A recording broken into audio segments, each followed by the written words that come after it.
அமாவாசை யூடியூப் நேயர்களுக்கு வணக்கம். இந்த காணொலியில நம்ம என்ன பார்க்க போறோம்னா, பேட் கேர்ள் அப்படின்னு ஒரு படத்தை வந்து நம்ம டீமோட போய் பார்த்துட்டு வந்திருக்கோம். அதை பத்தின விமர்சனத்தை தான் பார்க்க போறோம். ஆக்சுவலா வந்து ப்ரிஜுடிஸ்னஸ் அப்படின்னு சொல்லிட்டு ஒரு விஷயம் சொல்லுவாங்க. அதாவது ஒரு விஷயத்தை நம்ம வந்து பார்க்கறதுக்கு முன்னாடியே வந்து ஒரு முடிவுக்கு வந்து அது இப்படிதான் இருக்கும் அப்படின்னு சொல்லிட்டு நம்ம ஒரு டெசிஷனுக்கு ஜட்மெண்ட்ல ஒரு டெசிஷனுக்கு வருவோம். கிட்டத்தட்ட இந்த படத்தோட ட்ரெய்லர் பார்த்து தமிழ்நாடு மொத்தமே அந்த மாதிரி தான் ஒரு டெசிஷனுக்கு வந்தாங்க. அது வந்து ஒரு நெகட்டிவா இருந்தாலும் இந்த படத்துக்கு ஒரு கியூரியாசிட்டியை கிரியேட் பண்ணி நிறைய பேர் இந்த படத்தை போய் பார்க்கறதுக்கு அது ஒரு ரீசனா இருந்ததுன்னு சொல்லலாம்.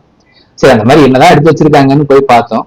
உண்மையை சொல்ல போனா போன 90% பேரை சர்ப்ரைஸ் பண்ற மாதிரி தான் அந்த டீமோட ஒர்க் இருந்ததுங்கிறத நம்ம சொல்லி ஆகணும். அவங்க வந்து ஒரு கம்யூனிட்டியோ ஒரு ஜெண்டரையோ ஒரு ஒரு டாக்ஸிக்கான ஒரு விஷயத்தையோ பாராட்டியோ எதுவுமே சொல்லலை.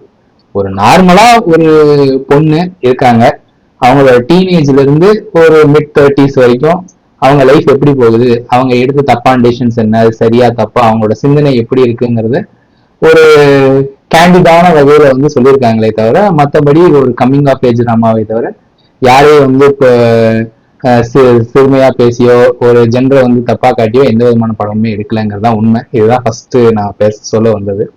அதுக்கு வர்ஷா அவங்கள பத்தி தான் ஃபர்ஸ்ட் சொல்லணும். அவங்க வெற்றிமாறன் அசிஸ்டண்டா இருந்தவங்க. ரொம்பவுமே ஒரு எக்ஸலண்டான ஸ்கிரீன் பிளே, எங்கேயுமே போரே அடிக்கல. கிட்டத்தட்ட 1 மணி நேரம் 55 நிமிஷம் பக்கத்துல இந்த படம் ஓடுது. மேபி அந்த ஃபிலிம் ஃபெஸ்டிவலுக்கு பண்ண கட்டி எவ்வளவு நேரம்னு தெரியல. இங்க சென்சார் சர்டிபிகேஷன் போயிட்டு வந்தது பாத்தீங்கன்னா 1 hour 55 minutes. ரொம்பவுமே எங்கேஜிங்க, எந்த இடத்துலயும் போர் அடிக்காம ரொம்ப கிறிஸ்பா நீட்டா இந்த படத்தை வந்து அவங்க ஸ்கிரீன் பிளே ரைட் பண்ணி எல்லாரும் பாக்குற மாதிரி, கிட்டத்தட்ட US16+ங்கிற ரேட்டிங் எடுத்து எல்லாரும் பாக்குற மாதிரி அவங்க ப்ரெசென்ட் பண்ணி பர்ஃபெக்டா முடிச்சிருக்காங்கிறது தான் ஃபர்ஸ்ட் விஷயம். அதுக்கப்புறம் கேமரா வந்து பிரீதா ஜெயராமன், அப்புறம் பிரின்ஸ் ஆண்டர்சன் அண்ட் இன்னொருத்தர் 3 பேர் பண்ணியிருக்காங்க. 3 பேருமே எக்ஸலண்டான ஒர்க் பண்ணியிருக்காங்க. அப்புறம் எடிட்டிங் வந்து ராதா ஸ்ரீதர்னு ஒருத்தர் பண்ணியிருக்காரு. சில இது தெரியுது, சில கட்ஸ் நமக்கு தெரியுது, மேபி அவங்க சென்சார் கட்ஸ் வந்து பண்ணியிருக்காங்கிறது தெரியுது. மற்றபடி அவருமே ஒரு நீட்டான ஒர்க் தான் கொடுத்துருக்காரு. ஒரு காம்பாக்டான பட்ஜெட் மாதிரி தான் தெரியுது இந்த படத்தை பார்க்குற வரைக்கும். பார்த்தீங்கன்னா ஒரு ஸ்கூல் செட்டப்பு, அதுக்கப்புறம் ஒரு டூர் போறாங்க, ஒரு கொடைக்கானல் டூர் போற மாதிரியான சில சீன்ஸ் வருது. அதுக்கப்புறம் இவங்க ஒரு ஹாஸ்டல் செட்டப் அண்ட் வீடு செட்டப்புக்குள்ள ஒரு காம்பேக்டா நீட்டா வந்து இந்த படத்தை ப்ரெசென்ட் பண்ணியிருக்காங்க. எந்த விதத்துலையுமே மேக்கிங்லையும் ஸ்டேஜிங்லையும் கிட்டத்தட்ட 0 ஃபால்ட் தான். கிளீனா எடுத்திருக்காங்க. கிட்டத்தட்ட ஃபர்ஸ்ட் படம் மாதிரியே தெரியல, ரொம்ப நல்லாவே வந்து அவங்க இதை எக்ஸிக்யூட் பண்ணி முடிச்சிருக்காங்க. அதுக்கப்புறம் கதையா பார்க்க போறப்ப பாத்தீங்கன்னா இதை வந்து நிறைய விதத்துல பார்க்கலாம். ஒரு விமன் வந்து எப்படி ஜென்ரேஷன் பை ஜென்ரேஷனா இம்ப்ரூவ் ஆயிட்டு வர்றாங்க.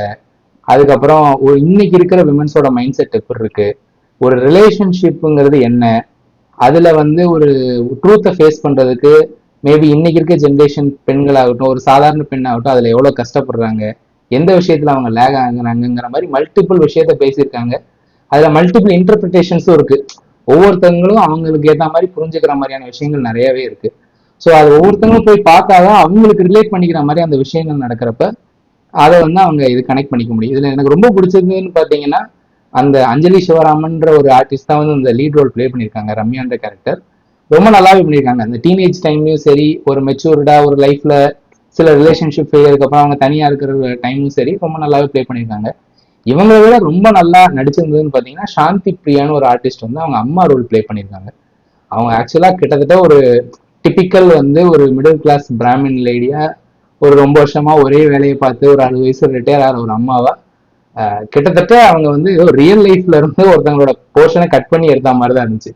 அந்த அளவுக்கு ரொம்ப நேச்சுரலா சூப்பரா வந்து ஒர்க் பண்ணியிருந்தாங்க. இதை படத்தை பத்தி பாக்குறதா தெரியுது, ஆர்த்தி வெற்றிமாறன் தான் அவங்களுக்கு டப்பிங் கொடுத்துருக்காங்க போல. அதுவுமே ரொம்ப ஃபிளாலஸா இருந்தது. அது டப்பிங் மாதிரியே தெரியல, மேபி அவங்களே ரியலா பேசின மாதிரி தான் இருந்துச்சு. அந்த அளவுக்கு ரொம்ப நல்லா பண்ணியிருந்தாங்க. அதுக்கப்புறம் அவங்க பாட்டி கேரக்டர்ல ஒருத்தவங்க வர்றாங்க. ஸோ இந்த 3 ஜென்ரேஷன் லேடிஸ்குள்ள இருக்கிற டிஃபரன்ஸ், இவங்க அதாவது ஒரு பாட்டி வந்து ஒரு மருமகளை எப்படி ட்ரீட் பண்றாங்க, இதுக்கு முன்னாடி ஜென்ரேஷன்ல இருந்து ஒரு அம்மா வந்து பொண்ணை எப்படி ட்ரீட் பண்றாங்க, இவங்களுக்குள்ள இருக்கிற அந்த நடுவில் இருந்த ஆண்கள் அவங்களை எப்படி ட்ரீட் பண்றாங்க, இந்த எவால்யூஷன் எப்படி நடக்குதுங்கிறத ரொம்ப இதுதான் அவங்க சொல்ல வந்திருக்காங்கன்னு நினைக்கிறேன். கிட்டத்தட்ட அது 90% வந்து கிளியராகவே கன்வே ஆகுதுங்கிறதா இந்த படத்தோட சக்சஸா பாக்குறேன். எல்லாருமே வந்து உங்களோட இந்த படத்தோட ட்ரெய்லர் பார்த்துட்டு உங்களுக்கு ஒரு ப்ரெஜுடிஸ்னஸ் இருக்கும், ஒரு ஹேட் இருக்கும், என்ன இப்படி எடுத்திருக்காங்க, ஒரு பொண்ணை இப்படி காமிச்சிருக்காங்கிறதெல்லாம் மறந்துட்டு கண்டிப்பா இந்த படத்தை போய் நீங்க பார்க்கணுன்றதான் நான் ரெக்கமெண்ட் பண்ணுவேன். பார்த்துட்டு உங்களுக்கான கருத்துக்கள் எப்படி இருக்கு, இதெல்லாம் இதுல நிறைய விஷயங்கள் ஏத்துக்கிற மாதிரியான விஷயங்கள் இருக்கு. அப்படியே வந்து ஒரு பொண்ணு வந்து இவ ஹீரோயின் இவளை ஐடியலைஸ் பண்ணி இவளை வந்து ரொம்ப ஒரு விக்டிமாவோ ஒரு பெஸ்ட் பர்சனாவோ அந்த மாதிரிலாம் காட்டல. இவ எடுக்கிற முடிவெல்லாம் சரின்னு காட்டல. தப்புன்னு சொல்லியிருக்காங்க. அதை புரிஞ்சுக்கிறதுக்கு அவளை எவ்வளவு கஷ்டப்படுறான்னு சொல்லியிருக்காங்க. இதனால அவ எவ்வளவு சஃபர் ஆறாங்கிறதையும் சொல்லியிருக்காங்க. அதை அவ தனியாதான் ஃபேஸ் பண்ணி வெளியே வரணுங்கிறதையும் அவங்க கிளியரா சொல்லியிருக்காங்க. இதெல்லாம் வந்து பாத்தீங்கன்னா உண்மையிலுமே ஒரு நல்ல படிப்பனைகளான விஷயம்தான். ஏன்னா என்னோட சொந்த வாழ்க்கையில் நடந்த ஒரு சம்பவத்தை சொல்றேன். காதல் படம் வந்தப்ப என்னோட சொந்தக்காரங்க சீனியர் ஒருத்தங்க சொன்னாங்க, அந்த படம் பார்க்காட்டி நானும் கண்டிப்பா வந்து லைஃப்ல வந்து ஓடி போயிருப்பேன், ஸ்கூல் படிக்கிறப்பயே ஓடி போயிருப்பேன் அப்படின்னு சொன்னாங்க. ஸோ மேபி அந்த மாதிரி ஓடி போயிருந்தா அவங்க வந்து தெருவு தாண்டதுக்குள்ளேயே மாட்டி கூட அடி வாங்கியிருக்கலாம். இல்ல அந்த மாதிரி உண்மையில ஓடி போய் ஒரு லைஃப் லீட் பண்ணிருக்கலாம். பட் அந்த ஒரு சினிமா வந்து அந்த ஒரு படிப்பினையை கொடுத்தது இல்லை. ரியாலிட்டிங்கிறது வேற. அது வந்து நம்ம நினைக்கிற மாதிரி கையை கோவத்துக்கு நடந்து போறதோட கட் பண்ணி முடியற விஷயம் கிடையாதுங்கிற மாதிரி. அந்த மாதிரி ஒரு படிப்பினையை வந்து ஒருத்தங்களுக்கு அது கொடுத்ததுங்கிறப்ப அந்த சினிமா வந்து வெற்றி அடைகிற மாதிரி இந்த படத்தையும் எல்லாரும் பார்த்து, ஸோ ரிலேஷன்ஷிப்புங்கிறது ஆகட்டும், நம்ம ஜென்ரேஷனுக்கு நமக்கு கிடைச்ச சுதந்திரத்தை எப்படி சரியா பயன்படுத்திக்கிறதுங்கிற ஒரு படிப்பினை ஆகட்டும், இந்த படத்தை பார்த்து ஒரு 4 பெண்களோ ஆண்களோ கத்துக்கிட்டாங்கன்னா கிட்டத்தட்ட இந்த டைரக்டருக்கும் இந்த டீமுக்கும் கிடைச்ச ஒரு பெரிய வெற்றியா தான் இருக்கும். ஸோ அந்த மாதிரி ஒரு படிப்பினை இருக்கான்னு கேட்டீங்கன்னா கண்டிப்பா இந்த படத்துல இருக்கு. ஸோ எல்லாரும் வந்து பயாஸ் இல்லாமல் இந்த படத்தை போய் பார்த்துட்டு உங்களோட கருத்துக்கள் என்னமோ அதை நம்ம வீடியோலையோ பார்த்துட்டு கமெண்ட் செக்ஷனில் ஷேர் பண்ணுங்க. நன்றி, வணக்கம்.